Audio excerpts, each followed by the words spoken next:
வாங்க 2026ஆம் வருஷம் தமிழ்நாட்டுல நடந்த தேர்தலை பத்தி கொஞ்சம் ஆழமா பார்க்கலாம்.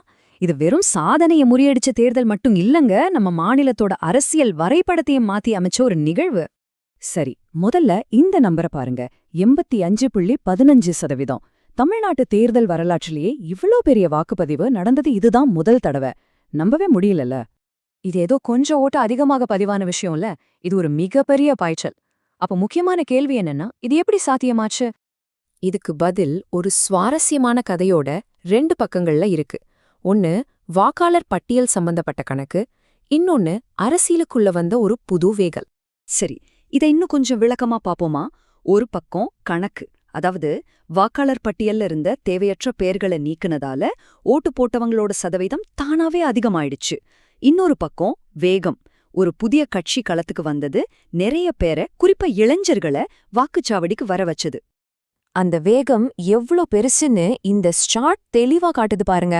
2021ல 72.8% இருந்தது, 2026ல எகிரி 85% தாண்டினது சாதாரண விஷயம் இல்ல.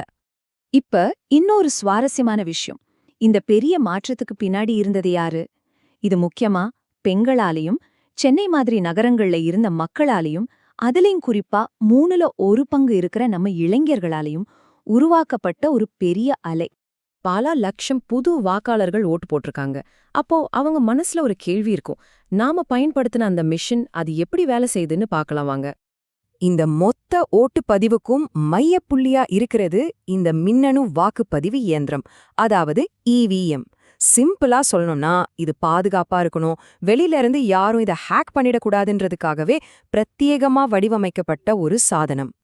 ஓட்டு போடுறதுங்கிறது ரொம்பவே சிம்பிளான ஒரு 3 ஸ்டெப் தான். முதல்ல அதிகாரி உங்களுக்காக மிஷினை ஆன் பண்ணுவாரு. ரெண்டாவதா நீங்க யாருக்கு ஓட்டு போடணுமோ அவங்க பேருக்கு பக்கத்துல இருக்கிற நீல பட்டனை அழுத்துவீங்க.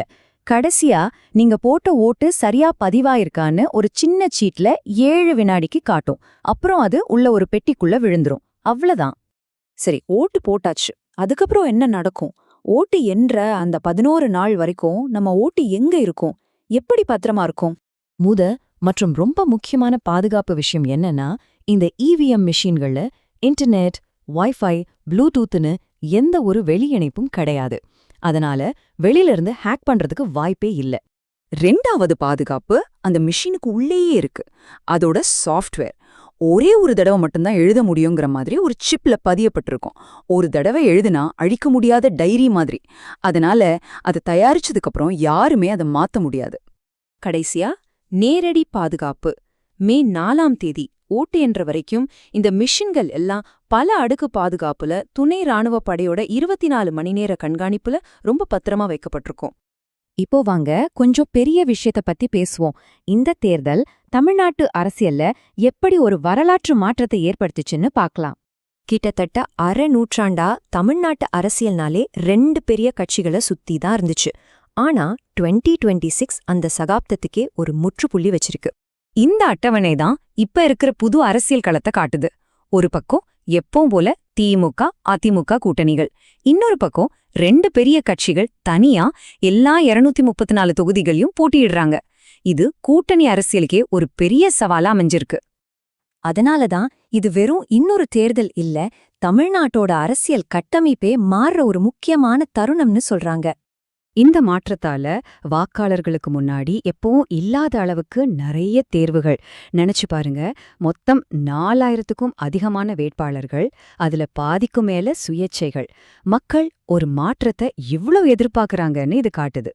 இந்த வரலாறு காணாத வாக்குப்பதிவு, இந்த புதிய கட்சிகள், இந்த மாறிப்போன அரசியல் களம், இது எல்லாமே நம்மள ஒரே ஒரு கேள்விக்கு கொண்டு வந்து நிறுத்துது. தேர்தல் முடிவுகளுக்காக நம்ம காத்துக்கிட்டு இருக்கிற இந்த நேரத்துல அந்த கேள்வி என்னன்னா, தமிழ்நாடோட அடுத்த அத்தியாயத்தை எழுத போறது யாரு?